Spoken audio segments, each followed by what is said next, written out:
They called me Crazy Grandma. Now the whole town knows the truth. My name is Evelyn Marrow. I am 80 years old, living in the small Appalachian town of Wren Hollow, and for the past 3 years, my own grandchildren have called me Crazy Grandma. The first snowfall of the season dusted Wren Hollow like powdered sugar on a forgotten cake, and I watched it settle on my kitchen windowsill while my 17-year-old grandson Jake rolled his eyes at me across the breakfast table. "Grandma, nobody cares about your conspiracy theories," Jake muttered, stabbing his scrambled eggs with unnecessary force.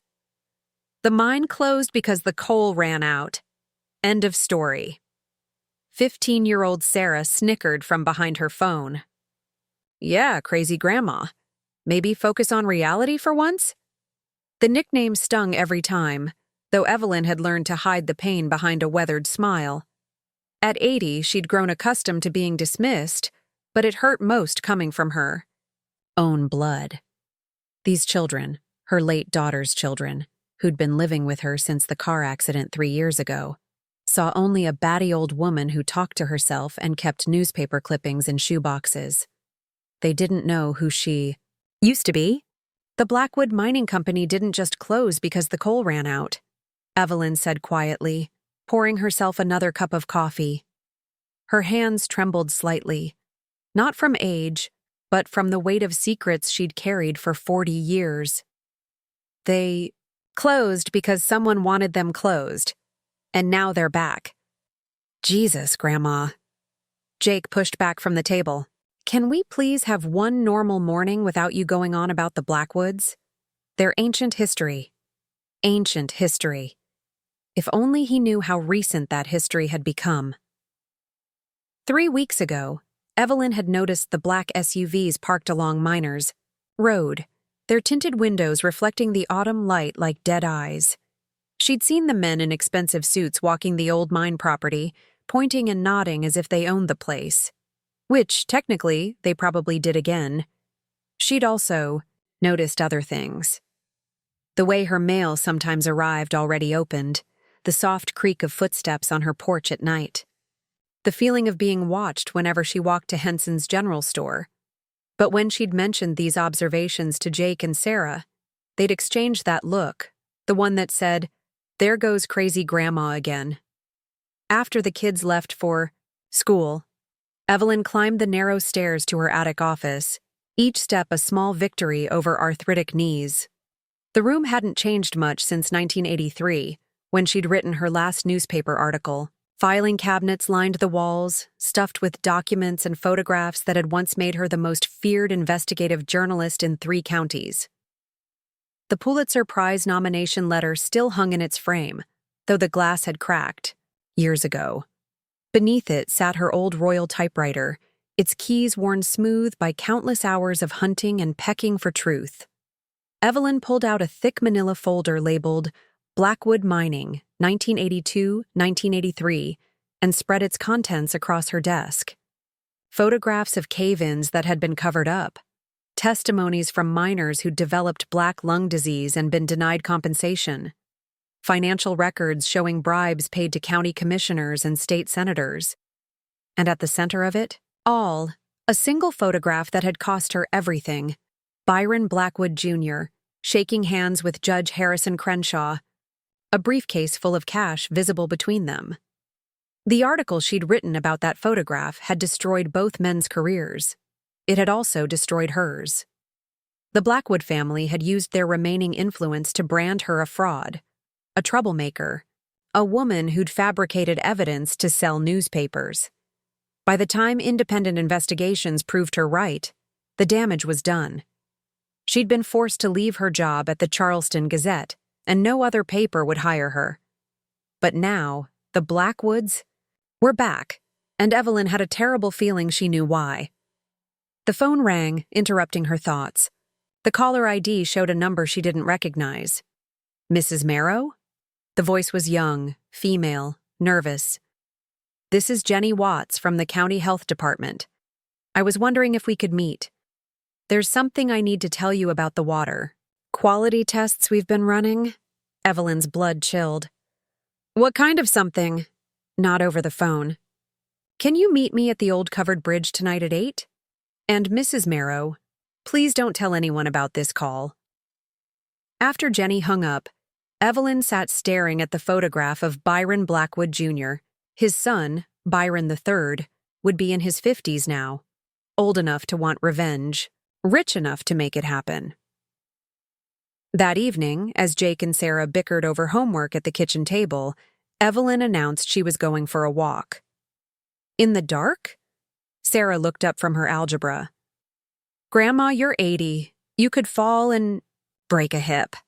I've been walking these hills since before you were born, child. I think I can manage. Jake barely glanced up from his phone. Whatever. Try not to get abducted by aliens or whatever conspiracy you're chasing tonight. The October air bit at Evelyn's cheeks as she made her way down the gravel road toward Miller's Creek. The old covered bridge had been built in 1887, and its weathered timbers groaned in the wind like arthritic bones. Jenny Watts was already there, pacing nervously in the shadows. Mrs. Marrow, thank God you came. Jenny was maybe 25, with the earnest face of someone who still believed the system worked. I've been testing water samples from wells throughout the county, the ones near the old Blackwood mine site. They're showing elevated levels of mercury, lead, and something else. Something I've never seen before. She handed Evelyn a manila envelope. These are copies of my reports. I submitted them to my supervisor last week, but he told me to bury them. Said the equipment must have been contaminated. Evelyn's heart hammered as she scanned the test results. The contamination levels weren't just high, they were catastrophic. How many wells are affected? 17 so far, including the one that supplies water to the elementary school. The elementary school where Jake and Sarah had spent their childhood, where half the town's children still drank from water fountains every day. There's more, Jenny continued. I did some digging into my supervisor's background. He used to work for a company called Titan Environmental Solutions. Guess who owns Titan? Evelyn didn't need to guess. Blackwood Industries. They've been buying up property all around the old mine site, paying way over market value, making offers people can't refuse. And anyone who does refuse, Jenny's voice trailed off. What happens to them? Old man Henderson refused to sell his farm. 2 days later, his well went dry. The Petersons wouldn't sell their land, and their barn mysteriously caught fire. No one can prove anything, but Evelyn folded the test results carefully. Jenny, you need to be very careful. If what you're telling me is true, these people have already killed once to keep their secrets. Killed?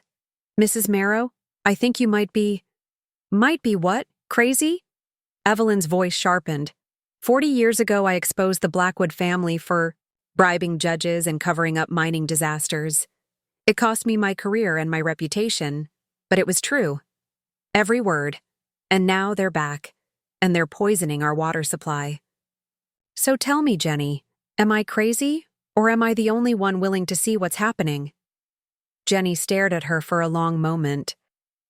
You're the journalist, the one who wrote about the mine safety violations. I read your articles in journalism school. Professor said you were fearless. I was young and stupid. Now I'm old and wise. Which means I know exactly how dangerous this is. As they parted ways, promising to stay in touch, Evelyn didn't notice the figure watching from the trees or the camera lens that had captured their entire conversation. The next morning brought trouble with a knock on Evelyn's door. Sheriff Marcus. Kane stood on her porch, his hat in his hands, an apology in his eyes. Morning, Evelyn. Mind if I come in? Marcus had been sheriff for 15 years, and he'd always treated her with more respect than most. His father had worked in the mines and died of black lung disease, a story Evelyn had covered in her early reporting days. Coffee's fresh, she said, leading him to the kitchen where Jake was wolfing down cereal before school. Actually, I need to speak with you privately. Marcus glanced meaningfully at Jake, who took the hint and grabbed his backpack. I'm not in. Trouble, am I, Grandma? Jake paused at the door, and for just a moment, Evelyn caught a flicker of genuine concern in his voice. No, honey, Sheriff Kane and I are old friends. After Jake left, Marcus sat heavily at the kitchen table. Evelyn, I need to ask you about your meeting with Jenny Watts last night. Ice formed in Evelyn's stomach. What meeting? Don't play dumb with me. You were seen at the covered bridge, talking to a county employee about confidential government business that could be construed as interfering with an ongoing investigation. What investigation? Marcus rubbed his forehead. The one into Jenny Watts's death. The coffee cup slipped from Evelyn's hands, shattering against the linoleum floor. What? She was found this morning in Miller's Creek, about a quarter-mile downstream from the bridge. Apparent drowning. Her car ran off Hillside Road sometime around midnight. Evelyn's vision blurred. 24 hours ago, Jenny Watts had been a young woman with her whole life ahead of her. Now she was dead, and the water quality reports were probably at the bottom of Miller's Creek with her. Marcus, you know as well as I do that girl didn't die in any accident. I know you think that, Evelyn. But conspiracy theories aren't evidence. And frankly, your history of imaginative reporting doesn't help your credibility. The words hit like a slap. Even Marcus, who'd always been kind to her, saw her as nothing more than a crazy old woman. After he left, Evelyn climbed back to her attic office and pulled out a fresh notebook. If the Blackwoods thought one dead whistleblower would stop her, they didn't know who they were dealing with. She might be 80 years old, but she still remembered how to investigate a story. Over the next 3 days, Evelyn methodically documented everything she could find about Blackwood Industries' recent activities in Wren Hollow. Property purchases, business licenses, environmental permits, all obtained through what appeared to be legitimate channels, but with suspicious speed and efficiency. She also started noticing the watchers. They were good, better than the amateurs, who'd followed her in the 1980s. But after 4 decades of journalism, Evelyn could spot surveillance like a hawk spotting a field mouse. The man reading a newspaper at Henson's General Store who never turned the page. The woman jogging past her house at exactly 7:15 every morning. The repair van parked on different streets, but always within sight of her home. On Thursday evening, as she was photographing documents by lamplight, she heard Sarah's voice from downstairs. "Grandma? There's someone here to see you." Evelyn's blood froze. She quickly gathered her papers and locked them in her filing cabinet before heading downstairs. The man standing in her living room was tall, silver-haired, and expensively dressed. Everything about him screamed money and power, from his handmade shoes to his Rolex watch. But it was his eyes that made Evelyn's skin crawl. Pale blue and absolutely cold. "Mrs. Marrow, I'm Byron Blackwood III. I believe you knew my father." Jake and Sarah hovered in the doorway, clearly intrigued by this stranger who exuded authority like cologne. "I knew your father," Evelyn said carefully. "And your grandfather. What do you want?" Byron smiled, but it never reached his eyes. "I wanted to meet the famous Evelyn Marrow, the journalist who single-handedly destroyed my family's reputation with her. Creative writing. I reported the truth. You reported lies and called them truth. But that's ancient history now." His smile widened. "I'm here to make you an offer. A very generous offer." He pulled out a check and placed it on her coffee table. Even from across the room, Evelyn could see it was made out for $50,000. "What's that for?" "Your house. I'm buying properties in this area for a development project. That's fair market value plus 20%. Evelyn laughed, a sound like dry leaves rustling. "My house isn't for sale." "Everything's for sale, Mrs. Marrow. It's just a matter of price." Byron's voice remained pleasant, conversational. "Perhaps I should mention that your grandchildren are both excellent students. Jake's hoping for a basketball scholarship to West Virginia University, isn't he? And Sarah dreams of studying medicine. Such ambitious young people. It would be a shame if anything interfered with their bright futures." The threat was delivered so smoothly that Jake and Sarah didn't even recognize it, but Evelyn heard it loud and clear. "Get out of my house." Byron picked up the check and slipped it back into his pocket. "I'll give you a few days to reconsider. But, Mrs. Marrow, I want you to understand something. My family has learned a great deal about dealing with troublesome journalists in the past 40 years. We've become much more efficient." After he left, Jake turned to Evelyn with confused anger. "Grandma, are you insane? That guy just offered you $50,000 for this old house. We could finally get out of this dump." "This isn't a dump. This is our home." "It's your home," Sarah snapped. "We never had a choice." The words hung in the air like smoke from a forest fire. Evelyn had always known the children resented living with her, but hearing it spoken aloud still hurt. "You always have a choice," she said quietly. "But some choices come with consequences you can't undo." That night, Evelyn sat in her kitchen with a cup of tea and the copy she'd made of Jenny Watts's water quality reports. The young woman had died trying to expose the truth, and now that truth was Evelyn's responsibility. She was so absorbed in the documents that she almost missed the soft creak of a floorboard behind her. "Grandma?" Evelyn spun around to find Jake standing in the doorway, his hair tousled from sleep. He looked younger in his pajamas, more like the frightened little boy who'd arrived on her doorstep 3 years ago. "What are you doing up, honey?" "I couldn't sleep. I keep thinking about what that man said, about our futures." Jake sat down across from her. "Grandma, are we in danger?" For a moment, Evelyn considered lying, protecting him with ignorance the way everyone had been protecting her with dismissal. But Jake deserved better than that. "Yes," she said simply. "Because of something you did? 40 years ago?" "Because of something I'm doing now." Evelyn spread the water quality reports across the table. "Jake, what would you say if I told you the water at your old elementary school is contaminated with mercury and lead?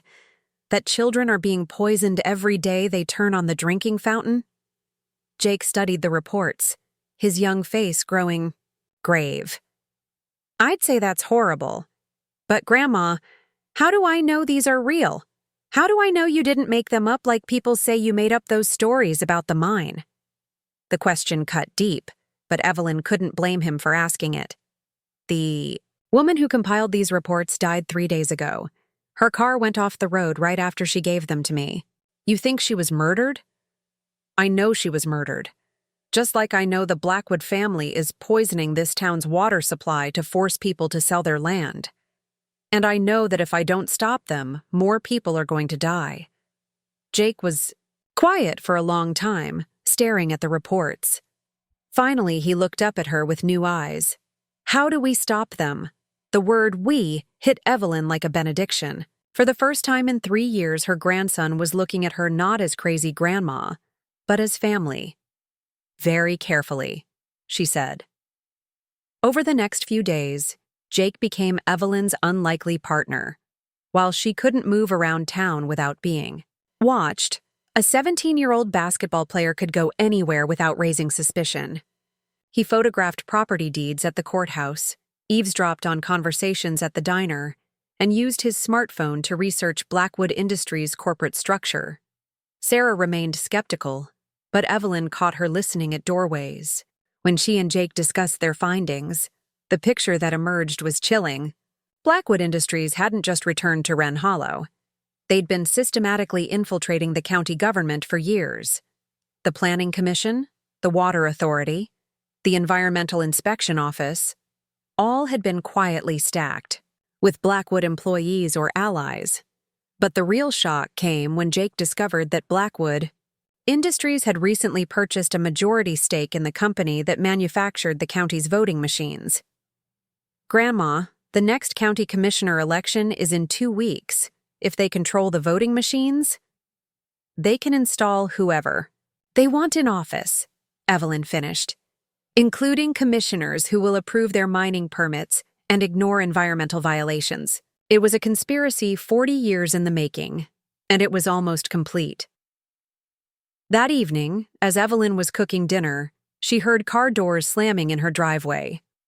Through the kitchen window, She saw 3 black SUVs and at least 6 men in dark suits. "Jake! Sarah!" she called. "Come here! Now!"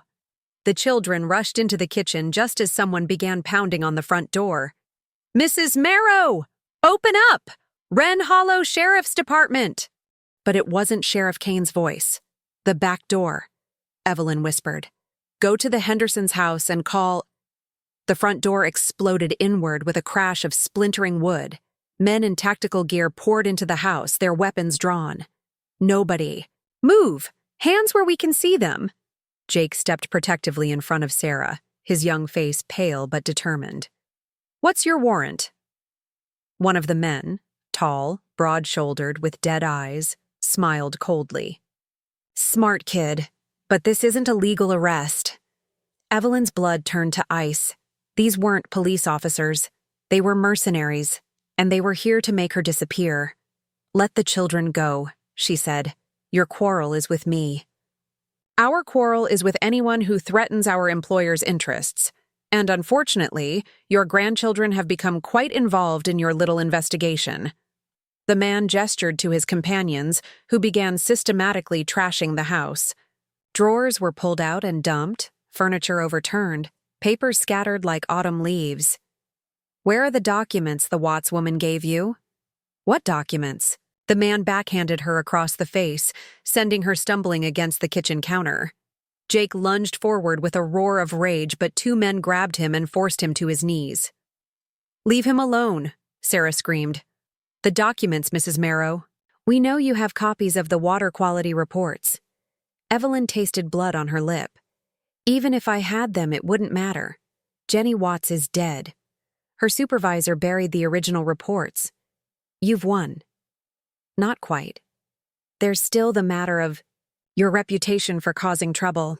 And unfortunately, old ladies sometimes have accidents, especially when they're walking alone at night." The man pulled out a syringe filled with clear liquid. "This will make it look like a heart attack. Very peaceful. And tragic accidents sometimes run in families." As he approached, Evelyn closed her eyes and thought of her daughter, Jake and Sarah's mother, who had died too young in that car crash 3 years ago. She'd promised her daughter she would take care of the children. She'd failed in so many ways, but she wouldn't fail in this. "Wait," she said. "I'll tell you where the documents are." "Grandma? No." Jake struggled against his captors. "They're in my attic office. Filing cabinet, bottom drawer, manila folder labeled insurance." The man with the syringe nodded to one of his companions who headed for the stairs. While they waited, he kept the needle pointed at Evelyn's neck. "You know," he said conversationally, "Mr. Blackwood was right about you. You never know when to quit." "It's a character flaw," Evelyn agreed. The mercenary returned from the attic, carrying a thick folder. He opened it and frowned. "Boss, this is just insurance paperwork." The man with the syringe turned to glare at Evelyn. "Where are they really?" "I told you. Jenny Watts died before she could give me anything. I made up the story about having documents to make you reveal yourselves." "You're lying." "Am I? Then why haven't I published anything? Why haven't I gone to the state police or the FBI? Because I'm an 80-year-old woman that everyone thinks is crazy, and I have no proof of anything." For the first time, uncertainty flickered in the man's eyes. He pulled out his phone and dialed a number. "Sir, we've searched the house.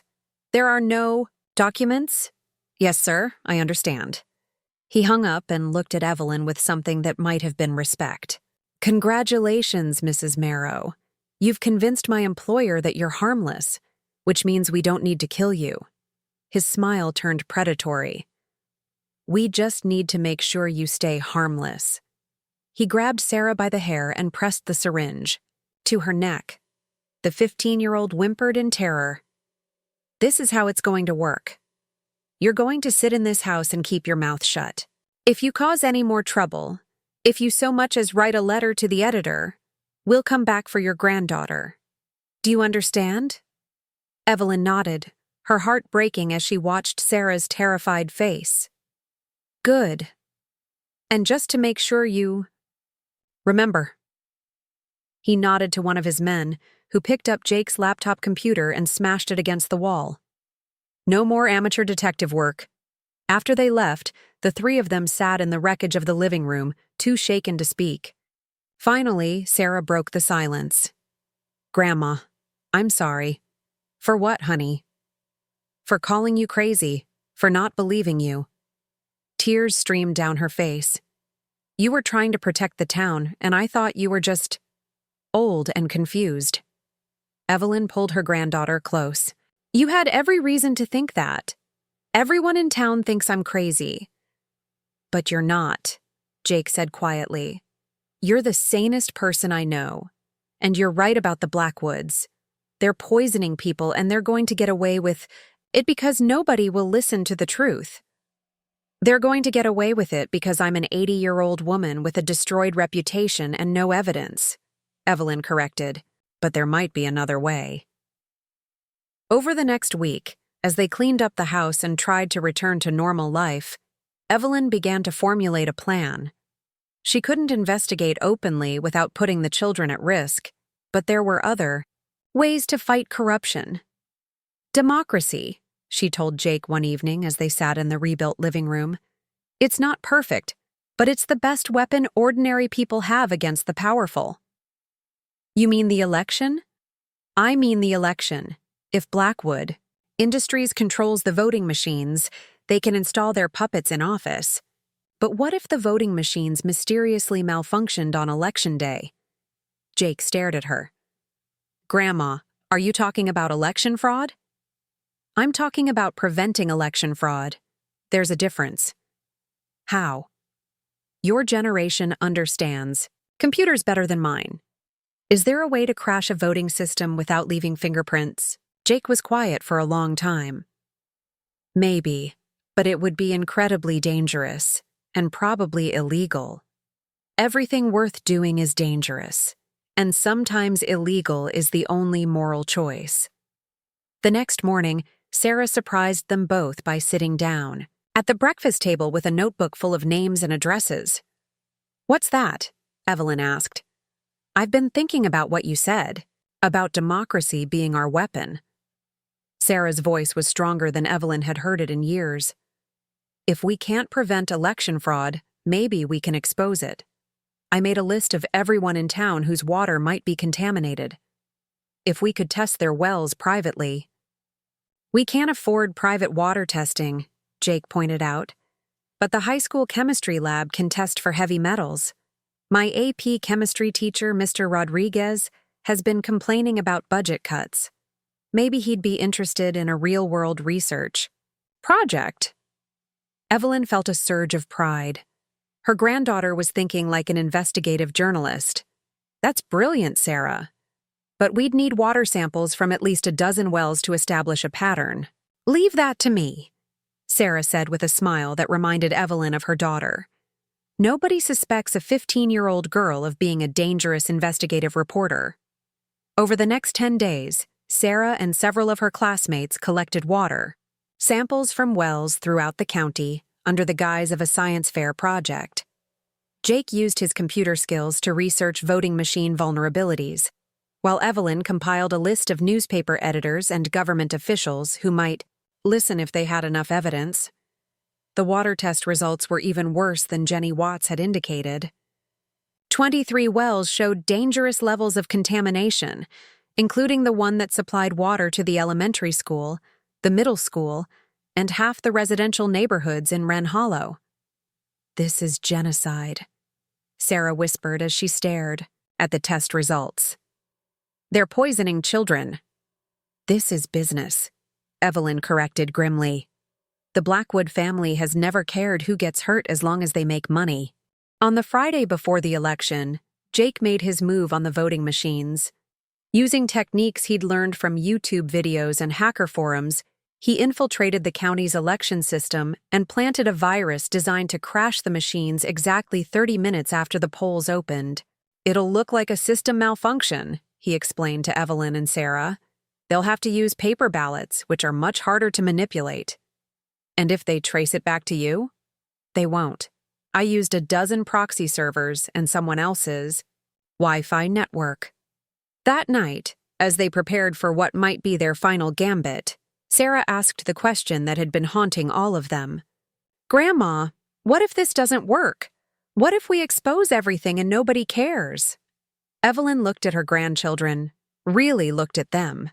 Jake, tall and serious beyond his years, with his father's stubborn chin and his mother's compassionate eyes.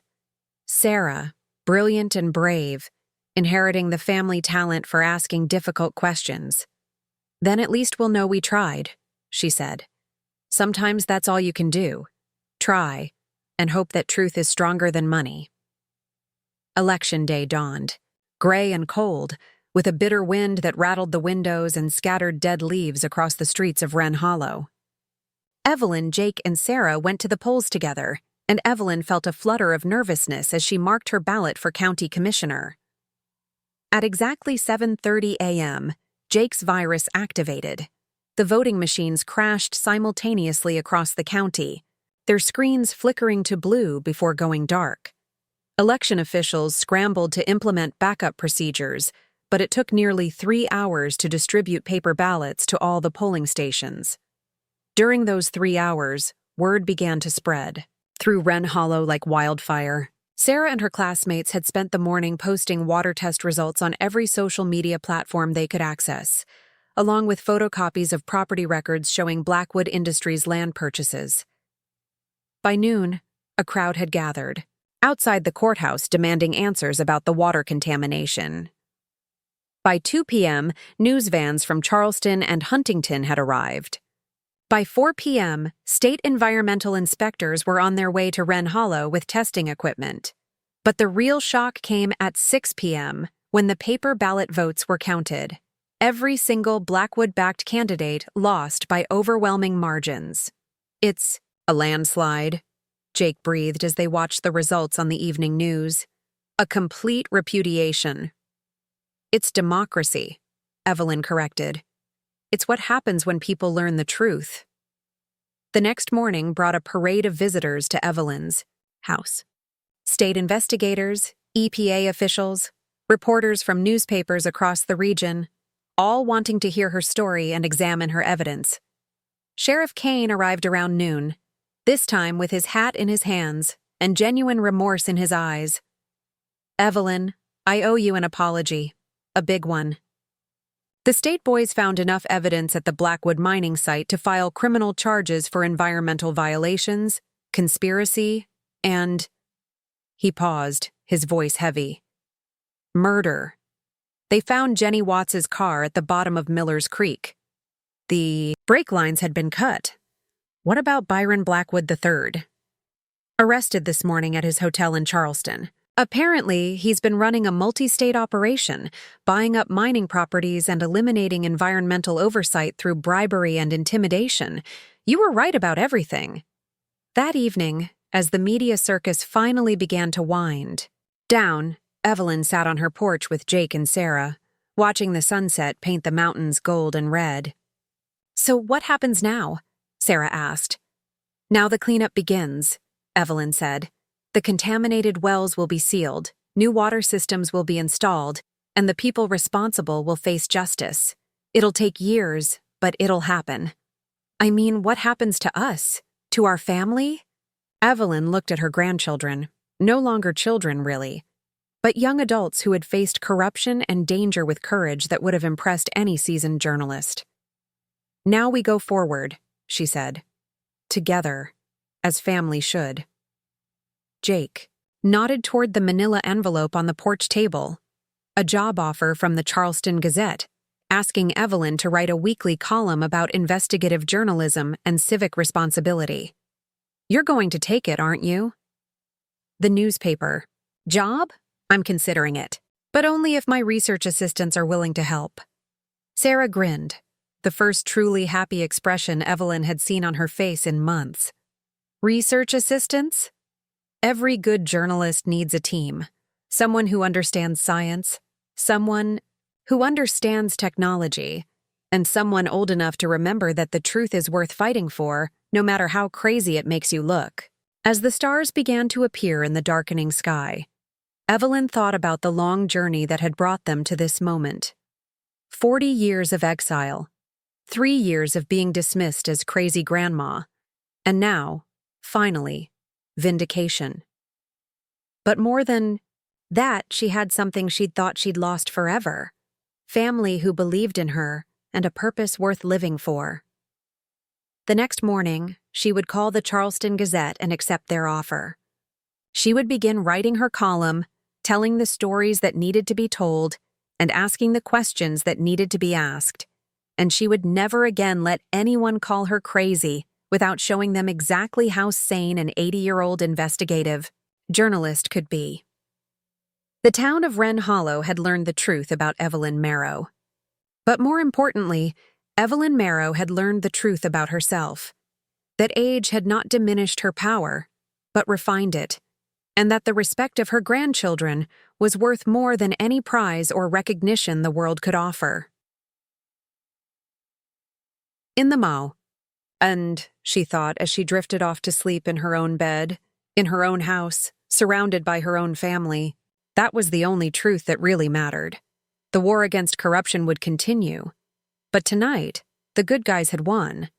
And tomorrow, crazy grandma would show the world what 40 years of experience could accomplish when combined with the fearless energy of youth. The mountains of Wren Hollow had seen many battles over the decades, but none more important than the one fought by an 80-year-old woman and her grandchildren, armed with nothing but truth, courage, and the unbreakable bonds of family. It was, Evelyn reflected, the best story she'd ever been part of, and she couldn't wait to write the next chapter.